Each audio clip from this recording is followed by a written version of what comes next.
Michael J. Fox held onto the bumper of that car. That is so cool. These Flintstones vehicles, believe it or not, they're actually drivable.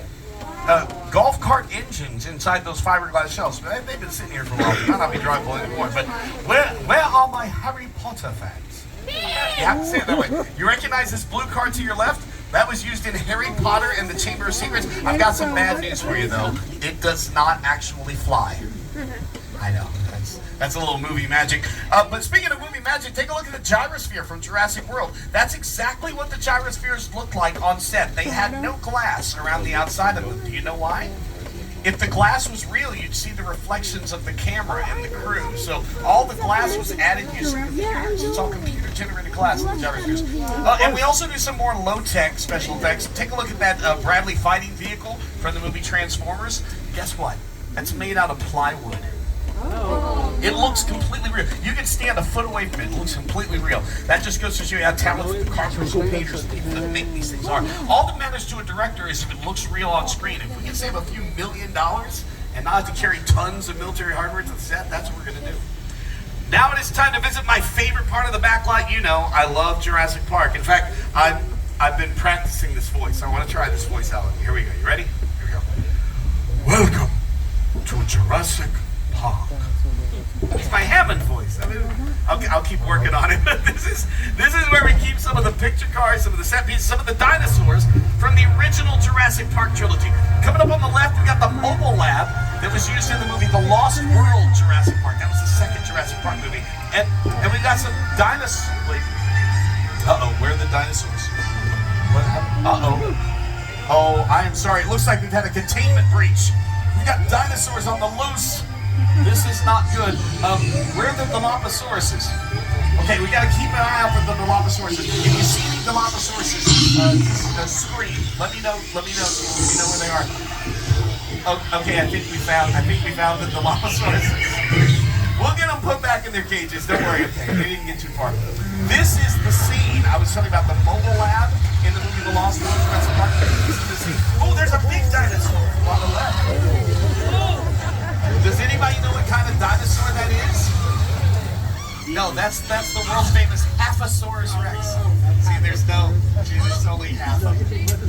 I know, that's a guess. Okay, I want to show you something on the screen. Hold on, let me pause this. You see the cliff that the mobile lab is hanging off of on your screen? That cliff is actually one of our parking structures in the front lot. What you're looking at is a parking structure. Some talented carpenters and painters built that rock face, put it up against one of our parking structures. You thought you were on an island off the coast of Costa Rica? You were in a parking structure at Universal City. But guess what? We're going down the steepest hill on the back lot. Y'all want to have some fun? Yeah. What do you do when you go down hills? You put your hands up and scream. Ah! Car 3, let me hear you. Car 3. Car 4 speed. I can see back there. Wow, Ernie, I can feel that in my stomach. But if we hit 6 miles an hour there, I got butterflies. Oh, that was so good. Okay, now we're heading into Old Mexico. Sometimes in a movie or a TV show, in the script will call for this stuff called rain. I live in Los Angeles. We don't get a lot of rain out here. So if we need rain for a movie or a TV show, we can't just sit around and wait for it to rain. You know what we do? We make it rain! Okay, we don't make it rain like that. We actually make it rain like this. Take a look to your left. Now let's see if we can see the rain. It's kind of dark. Here's the thing about rain. If you've ever watched a baseball game and they have a rain delay, you might realize to be able to see the rain, you have to have the light behind it. Now, some of the cars can probably see the rain better than others. It's raining right now, but we use these high-tech devices. They're called sprinklers. It's a sprinkler on a pole. But if the light is on our side of the rain, you're not going to see it. The light has to be behind the rain for it to show up on camera. But this area does have some drainage problems. Don't worry, there's not a chance of you getting wet unless you happen to be sitting in a blue seat. Hey, you ready? What color is the seat? Black? Mine's black too. I think we're good.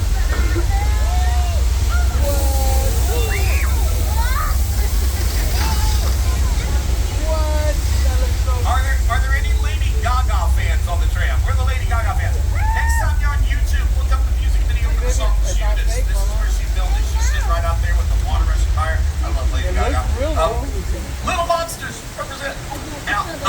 a lot of music videos, like I mentioned, are filmed here on the lot. I love it when they're filming a music video, especially at night. I love to come out here and see how they use these sets. They can be very creative. This next area of Old Mexico is going to look familiar to fans of the movie Nacho Libre, starring Jack Black. Nacho Libre fans, woo! And the same area was actually used in Star Trek Picard, Season 1. They turned this area into a Romulan outpost on another planet. So, again, talented set decorators can completely change up the look of some of these sets. Now we're leaving Old Mexico behind, heading to the Old West. Welcome to 6 Points. 6 Points is where we have some of the oldest standing sets on the Universal property. Some of these sets date back to the silent westerns. Gives you an idea how old they are. But John Wayne, Clint Eastwood, Kirk Douglas, they have all moseyed the streets of 6 Points. I'm going to add to that list Brad Pitt and Leonardo DiCaprio. Because if you've seen Quentin Tarantino's latest movie, Once Upon a Time in Hollywood, they were here for months, literally months, filming several scenes. In fact, about 30 minutes of that movie was actually filmed here at 6 Points and surrounding areas. But I do want to point out, we are driving on asphalt. And asphalt does not look very Old West. So anytime we're going to film on these sets to make them look authentic, we actually bring in tons of dirt. We cover every bit of asphalt, about 3 inches of dirt, let this settle down. And we can bring in horse-drawn carriages, tumbleweeds. Makes the area look very authentic. When filming is done, they have to come and collect all that dirt again so that the trams can come through. One other thing, it's not only westerns that have filmed on these sets. Steven Spielberg filmed scenes from both the original Color Purple and Amistad on our 6 Points Texas sets. Also, Harrison Ford was here a few years ago filming scenes for Call of the Wild. And, for Disney, there was a Disney movie a few years ago called Saving Mr. Banks. Did y'all see that? With Tom Hanks as Walt Disney. Well, there were some scenes in that movie that were supposed to be Australia of the 1800s with Colin Farrell. And some of those scenes were actually filmed on our 6 Points Texas sets as well. Again, not just Universal movies that are filmed here on the Universal lot. You might have noticed if you've taken the studio tour before how completely quiet this tram is. You know why? We're on one of our prototype electric trams. Pretty cool. I'm proud to announce that Universal Studios Hollywood is converting the world-famous studio tour trams to become electric vehicles. As these trams roll out, guests will be experiencing all the movie-making action propelled by the latest energy-efficient technology. Now, this is just one example of NBC Universal's and Comcast's commitment to becoming carbon neutral by 2035, helping us all take another step toward reducing our carbon footprint. So, welcome aboard for an awesome experience that's also awesome for the environment. Thank you, Al. And now it is time to pay a visit to one of my favorite relaxing, peaceful places. It's called Amity Island. And okay, I know what you're thinking. They used to have a problem with a giant shark, but don't worry, they caught the shark. The shark's hanging right there. My friend Bob is a scuba diver here at Universal. He's out there kind of patrolling the water to make sure it's safe. And wait, there's another shark. Oh no, and Bob is still out there. Somebody shout for Bob. Part 2, you're closest. Bob, get out of the water. Bobby! Is he okay?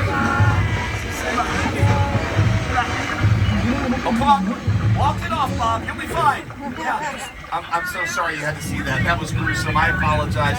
This area is obviously still waiting for our guests. So I'll tell you what, Ernie's going to pull us up here. It should be much, much safer up here behind these giant barrels of gasoline.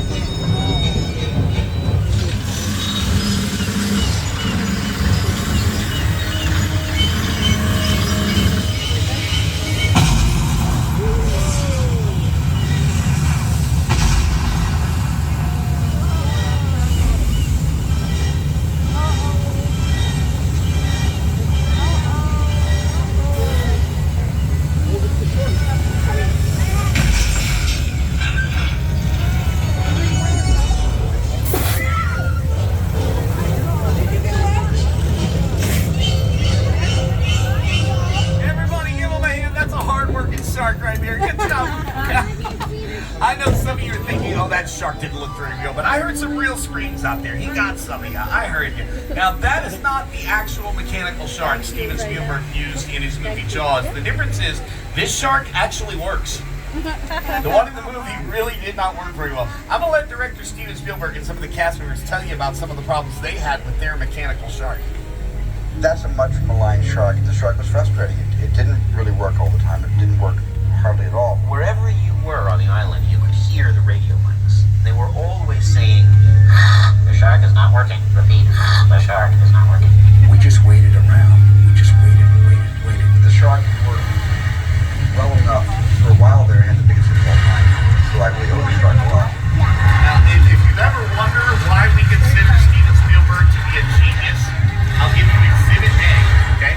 Steven Spielberg was able to take a mechanical shark that looked just like the one you just saw and make an entire generation afraid to swim in the ocean. If that's not a genius, I don't know what is. Now, Steven Spielberg also, while he was working on Jaws, he got so frustrated with his mechanical shark, he gave it a nickname. He started calling it Bruce after his attorney. His attorney's name was Bruce, so he called the shark Bruce. Have you ever seen the movie Finding Nemo? You ever wonder why the shark's name is Bruce? That's why the people at Pixar named their shark in Finding Nemo after Steven Spielberg's nickname for his mechanical shark on the set of Jaws. Now, while they were filming Jaws, Steven Spielberg was worried that they were never going to let him make another movie. Why? Jaws went millions of dollars over budget, 6 months past schedule. If Jaws had not been successful, that could have very well been the last Steven Spielberg movie. It could have ended a wonderful career before it started. But guess what? When Jaws was released, it became the #1 movie of all time. Biggest blockbuster in history up to that point.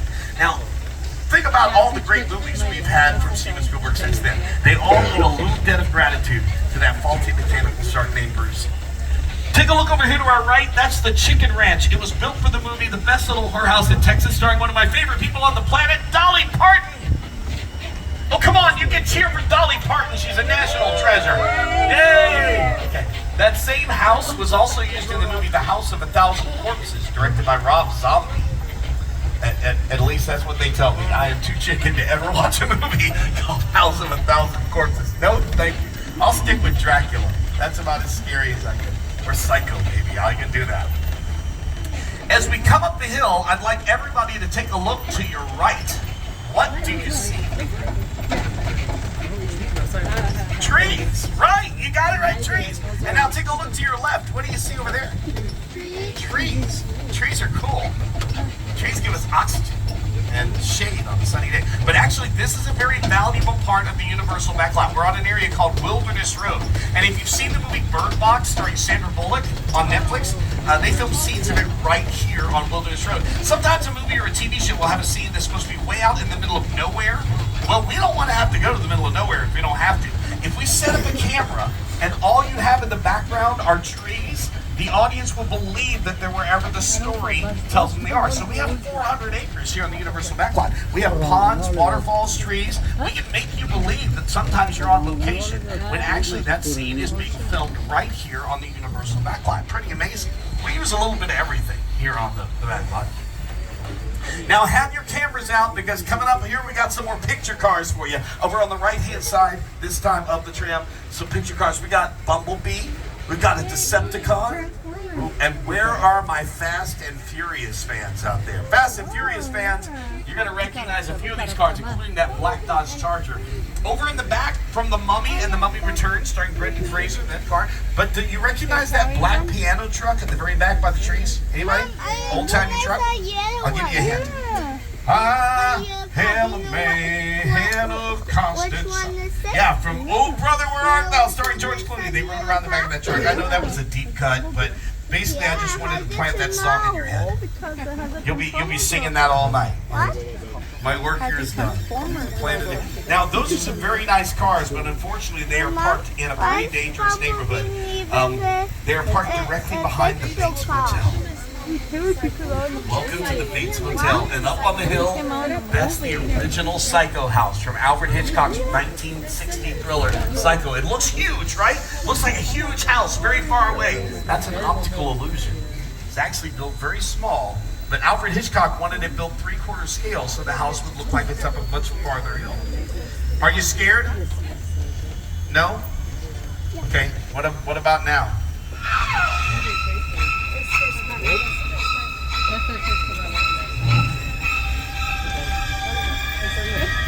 See if we can catch a glimpse of Mother in the upstairs window. Well, let them see what kind of a person I am.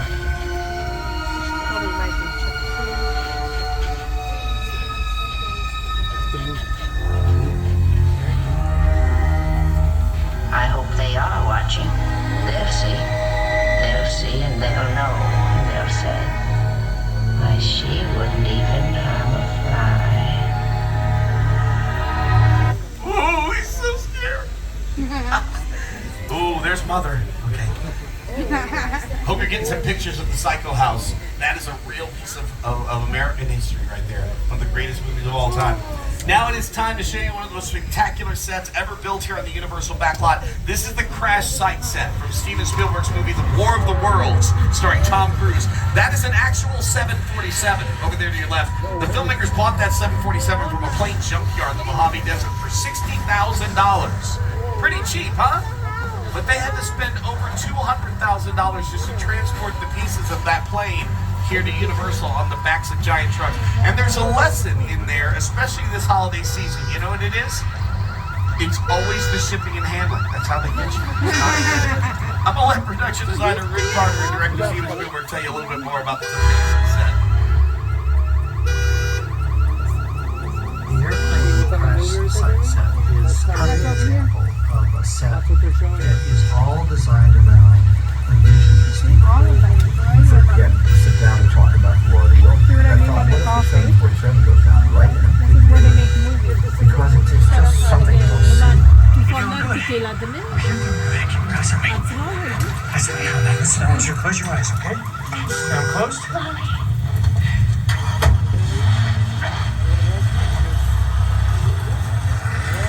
Robbie, get in. Steven Spielberg had one rule. He allowed this to be left up after filming, but for 5 years after filming, no other production was allowed to film on these sets. During that time, we allowed first responders to come out here and train search and rescue animals on the plane, which is kind of cool. But since then, the music video for the song Fly by Rihanna and Nicki Minaj is where they filmed it. Rihanna walking next to the airplane, Nicki Minaj dancing on the tail wing over there. That was pretty cool. Now, I've mentioned some amazing directors. Of course, Alfred Hitchcock, Steven Spielberg. I want to talk about one of my favorite new directors. His name is Jordan Peele. Jordan Peele has made 3 movies for us here at Universal. Where are my Jordan Peele fans out there? His most recent movie is called Nope.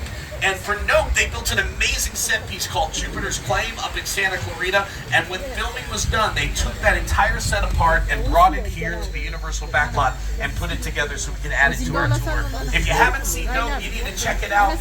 But take some pictures and video so that when you watch the movie, you'll recognize it.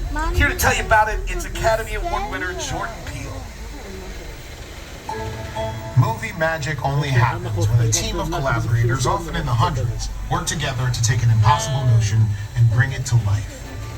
This is Jupiter's Claim, a nostalgic, small-time Southern California amusement park owned by former child star Ricky Jude Park.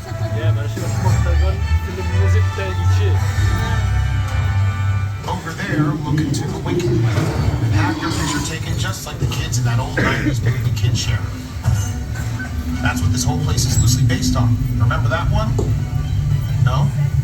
What? A little further down, you can see the brand new Star Lasso Experience. Built to showcase an unbelievable new live show. It's not looking so live anymore. Anyway, behind this Hollywood fantasy of a gold rush frontier town lies a sinister secret. It is smack dab in the center of a UFO hotspot. Welcome to the world. I don't know about you, but smack dab in the middle of a UFO hotspot is not a place I want to spend a lot of time, so maybe we ought to get out. Little George feels bad. Anyway, if you haven't seen Nope, check it out. It's on streaming. It's on Blu-ray. It's an amazing movie. Now, I do have to give you a little bit of bad news. Before I got off with the tram today, I was told that there was a person administering me from law enforcement, something like that. I was just told I have to check in with an FBI agent named Novak. Let me see what's going on. What's up? Look, this might be more serious than I thought. Okay, what's happening? What just happened? This is a secure line. Who are you? I'll tell you who I am, boy. I'm the reason bad guys use a nightlight. I'm the reason the boogeyman begs his mama to look under his bed. And I'm the reason you just lost control of this whole operation. My name is Special Agent Luke Hobbs of the U.S. Diplomatic Security Service. And as of 16.9 seconds ago, I'm the man in charge. The hell you are. Let me clue you in on 2 things, sweet cheeks. 1, there's a high-value witness from the Federal Protection Program aboard your vehicle. And 2, An international crime syndicate led by Owen Shaw is honing in on this vehicle to take that witness out. Shaw's as ruthless as they come. He'll start at nothing to eliminate his target. Every living soul on this vehicle is in serious danger. That's not good. Well, we're supposed to check, look for Roman Pierce in here. Oh, there he is. Hey, Roman, introduce yourself. My name is Roman Pierce. Pleased to meet you. My buddy Hobbs asked us to stash you with Shaw for a while. Brought you in our secret spot. Alright, look guys, we're gonna keep Shaw from finding you, but to keep you safe, we need your help. We don't want the syndicate tracking us here, so put away your cameras and turn off your cell phones. One flash or one ringtone can give us away. I need y'all to take this real serious. Okay, pull into the next bay and meet you in there. All right, you heard your put away your cameras. Oh, you don't need those glasses. They're not very stylish. I don't forget what do you mean party's over? Come on, we just got here. I thought red. Dude, you're embarrassing me. Why does this always happen when I go to a party? Is it me? I'm starting to think it might be me. This is what we do. This is the race day after party. And what the other? Roman Pierce, FBI, don't move. Them. That's right, party's over. You know how long I took to iron this shirt, man? I'm not. You're under arrest right now. Ladies, just back up a little bit. We got it. It's lightweight. First of all, I don't work for you. Oh, really? Well, tell me, Roman, who do you work for? We don't work for nobody. I suggest you clear out of here, otherwise we can't guarantee your safety. Guarantee my safety? I'm the one holding the gun. Yeah, but mine's a whole lot bigger than yours. Escort this novice out. Let's go, Cookie Puss. Got an ugly suit on, man. It's cheap. Somebody out there really pissed off Shaw. I don't know the plan. It's gonna get ugly I'm gonna call fast. Roman. Roman will know what to do. Yeah, don't worry. Lucky for you, our whole family will protect you. Okay, it's raining, so. Are you kidding me, Roman? You didn't Roman, shut off this your is not phone? get stupid. I gotta call you back. I'm in the middle of it. You can't call me back. I don't know what you're supposed to do. Stop It it. was on vibrate. He hung up on me. Shaw traced us. Ops can't hold it forever. Letty, Roman, we're up. What are we supposed to do? Driver, move that vehicle. It's about to get real interesting. Can you open the door? My Mona Lisa's all warmed up right next door. All right, you heard him. We gotta move out. Roman, grab your trunk. I need you and Letty ready to I just wish I knew where it is. Oh, wait, hold on. I just got a message on my screen from Luke Hobbs. He said, here's the plan. You're going to pull into this parking garage and hope Shaw doesn't find you. Well, that's a horrible plan, but that's what we're going to do. I have a great idea, though. I don't know if Shaw has a description of the witness he's looking for or not, but in case he does, everybody put on those glasses. We got the beginning. Put on the glasses. If we're all wearing the same glasses, that should at least slow it down. So put on those glasses and just stay very, very still, very quiet. Maybe Shaw won't find us. If he does, don't worry. Ernie's an excellent driver. He can get us out of here. Which one of you is the witness? Speak now or you won't get fined! Let's get out of here. After them! Okay, guys, it's showtime.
Studio Tour. Did you have fun? Yeah! I hope you did too.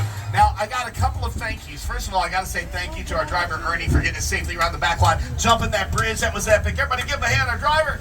And I also want to thank you, because you're the people that watch the movies, you watch the TV shows. Without you, there's no Hollywood, there's no Universal Studios. So hope you enjoy all the great things we make for you. Also want to thank our annual pass holders. Where are you, annual pass holders? If you live in Southern California and you're thinking about becoming an annual pass holder, if you're here on a single day ticket, I'm going to give you the best money-saving tip. You want to do it while you're still in the park today, because while you're still in the park, you can go to this area called the box office by the Starbucks, and they allow you to apply whatever you spent on your single-day ticket towards the annual pass. So sometimes upgrading to an annual pass can be less expensive than a second-day ticket. So if you think you're going to want to come back in the summer or play at Super Nintendo World or join us here during production season when you never know who you're going to see on the back lot, think about becoming a Universal Pass holder.